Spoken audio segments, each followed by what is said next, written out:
വെറും 5 രൂപ ചിലവാക്കിയാൽ ഉണ്ടാക്കാൻ പറ്റുന്ന ഒരു അടിപൊളി ഫ്ലവർ വേസുമായിട്ടാണ് ഇത്തവണ ഞാൻ നിങ്ങളുടെ മുന്നിൽ വന്നിട്ടുള്ളത്. അപ്പോൾ ഈ ഫ്ലവർ വേസ് ഉണ്ടാക്കാൻ എന്തൊക്കെ ആവശ്യമാണെന്ന് നോക്കാം.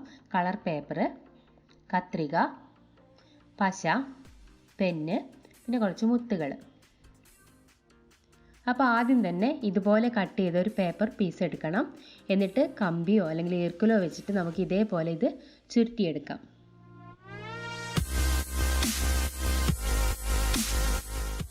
അപ്പോൾ നമ്മൾ മുഴുവനായിട്ട് ചുരുട്ടി ഇനി നമുക്കത് ഒട്ടിക്കാം. അപ്പോൾ ഒട്ടിച്ചു. അതിനുശേഷം നമുക്ക് ആ കമ്പി എടുത്ത് മാറ്റാം. ഇനി നമുക്ക് ഒരു ഉരുണ്ട ഏതെങ്കിലും ബോട്ടിൽ വെച്ചിട്ട് ഇതേപോലെ നമ്മൾ ഈ ട്യൂബിനെ പരത്തിയെടുക്കണം. അപ്പോൾ ആ പരന്ന ട്യൂബ് കിട്ടിയിട്ടുണ്ട്. ഇനി ആദ്യം ഇതിൻ്റെ ഒരു വശം ഇതേപോലെ ഒരു ബോട്ടിൽ വെച്ചിട്ട് ചുരുട്ടിയെടുക്കണം.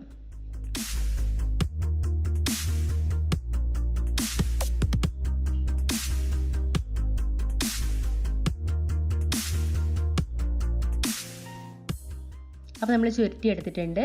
ഇനി ഇതിൻ്റെ ഒരു വശം എതിർ സൈഡിലേക്ക് ഇതേപോലെ പേന വെച്ചിട്ട് ചുരുട്ടിയെടുക്കണം.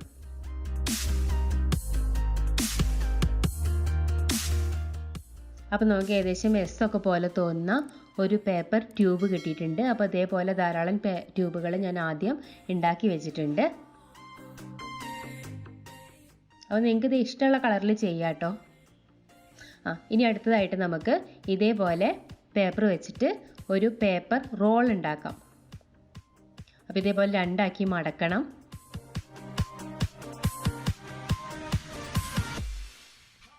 അതിനുശേഷം ഇത് ഇതേപോലെ ചുരുട്ടിയെടുക്കണം. അപ്പോൾ രണ്ടാക്കി മടക്കിയത് കുറച്ച് കട്ടിയുള്ള പേപ്പർ ട്യൂബ് കിട്ടുന്നതിന് വേണ്ടിയിട്ടാണ്. ഇനി ഇത് ഒട്ടിച്ചെടുക്കണം.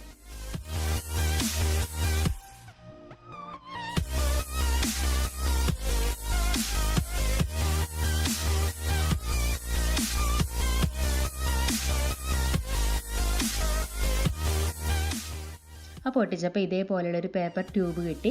ഇനി നമുക്ക് ആദ്യം ഉണ്ടാക്കി വെച്ച പേപ്പർ ട്യൂബുകൾ ഇതിൻ്റെ മേലെ ഒട്ടിച്ചെടുക്കാം.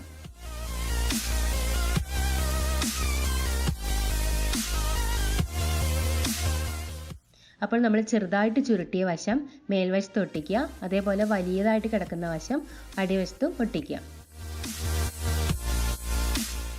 അപ്പോൾ ഇതേപോലെയാണ് ഒട്ടിച്ചെടുക്കേണ്ടത്.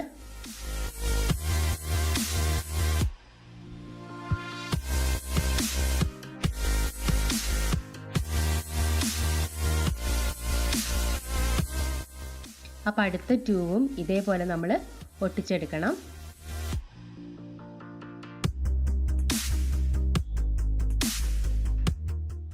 അത് ഫെവിക്കോൾ ആയതുകൊണ്ട് പെട്ടെന്ന് ഒട്ടിപ്പിടിക്കാനൊരു ബുദ്ധിമുട്ടുണ്ടായിരിക്കും. എന്നാലും ഉണങ്ങിക്കഴിഞ്ഞാൽ നല്ല ബലത്തിലായിരിക്കും നിൽക്കുക.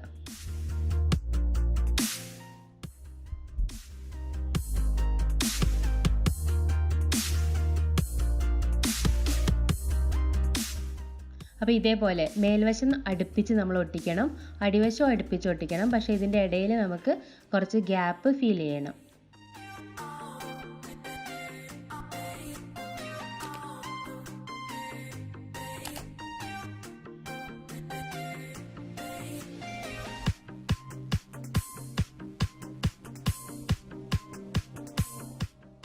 അപ്പോൾ നമ്മളങ്ങനെ മൂന്നാമത്തെ ട്യൂബും ഒരേപോലെ ഒട്ടിച്ചെടുത്തിട്ടുണ്ട്. ഇപ്പോൾ ഞാൻ ധാരാളം ട്യൂബ് ഒട്ടിച്ചു.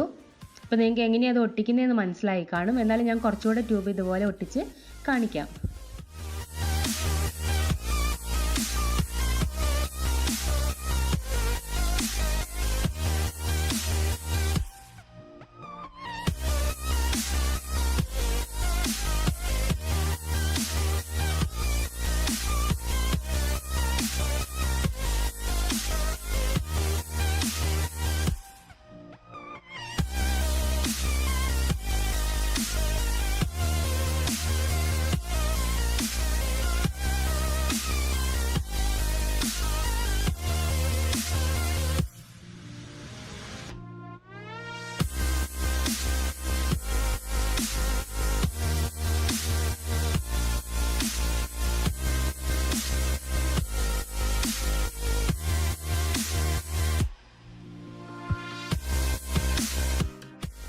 അപ്പോൾ നമ്മൾ ഇതേപോലെ അടുത്തടുത്തായിട്ട് കുറേ ട്യൂബുകൾ ഒട്ടിച്ചു കൊടുത്തു.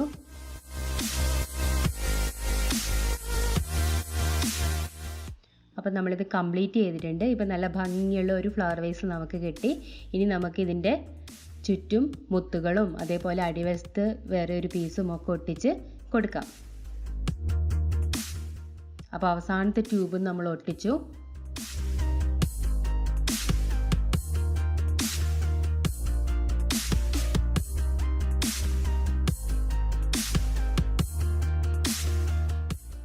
അപ്പോൾ നമുക്കൊരു കിടിലൻ ഫ്ലവർ വേസ് ആണ് നമ്മളെ കൈ കിട്ടിയിട്ടുള്ളത്. ഇനി ഇതേപോലെ റൗണ്ടിൽ വെട്ടിയെടുത്തൊരു കടലാസ് നമുക്ക് അടിവശത്ത് ഒട്ടിച്ചു കൊടുക്കാം.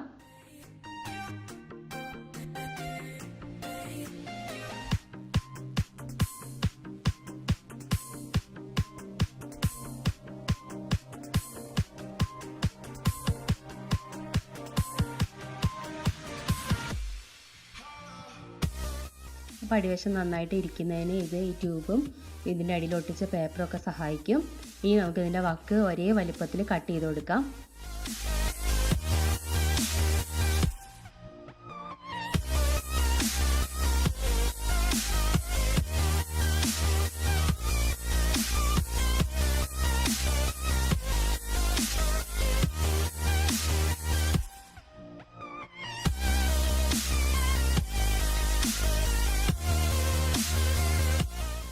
അപ്പോൾ നല്ല ഭംഗിയുള്ള ഒരു ഫ്ലവർ വേസ് നമ്മളെ വീട്ടിലൊക്കെ വെക്കുകയാണെങ്കിൽ ദൂരെ നിന്ന് കണ്ടു കഴിഞ്ഞാൽ അതൊരു കടലാസിൻ്റെ ഫ്ലവർ വേസാണെന്ന് തോന്നുകയില്ല.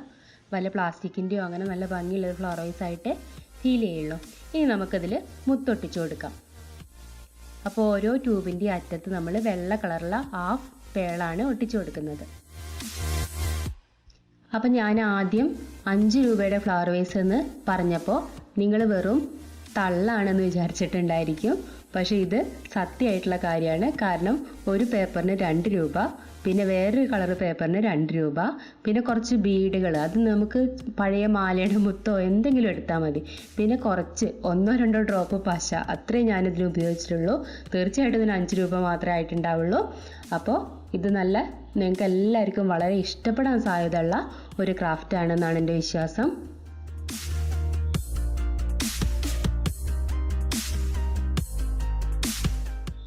അപ്പോൾ നമ്മൾ നല്ല ഫ്ലവർ വേസ് റെഡി ആയിട്ടുണ്ട്. ഇനി നമുക്കിത് അലങ്കരിക്കുന്നതിന് വേണ്ടിയിട്ട് പൂക്കളും വെക്കാം. പൂക്കളും ഞാൻ സ്വന്തമായിട്ട് ഉണ്ടാക്കിയിട്ടുള്ള പൂക്കൾ തന്നെയാണ്, കടലാസ് പൂക്കളാണ്.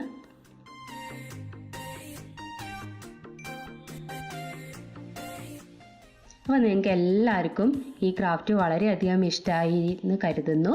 അപ്പോൾ ഇതുപോലെയുള്ള നല്ല അടിപൊളി ക്രാഫ്റ്റുമായിട്ട് ഇനിയും നമുക്ക് കാണാം.